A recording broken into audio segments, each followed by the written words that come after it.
Kwanza sijajua kwenye mitandao maoni yakoje, kwa sababu unajua kwenye mitandao ya kijamii as long as mtu ana simu yake anafikiria anaweza akasema chochote wakati wote, na kwa bahati mbaya zaidi kuna habari nyingi za upotoshaji kuliko uhalisia ndio katika jumla yake. Kwa sijajua mitandao inasema nini, lakini as long as watu wana uhuru wa mawazo, kila mtu anaweza kujisikia kuandika chochote wakati wote.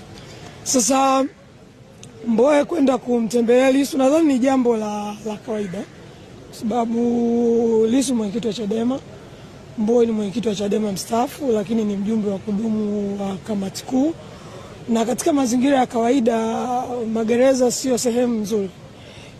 Ni sehemu ambayo ina stress nyingi, na mtu kama yuko stable msongo wa mawazo anaweza kupata kwa sababu ya mazingira na kwa nature ya majukumu aliyozoea kufanya, na amefungiwa sehemu moja.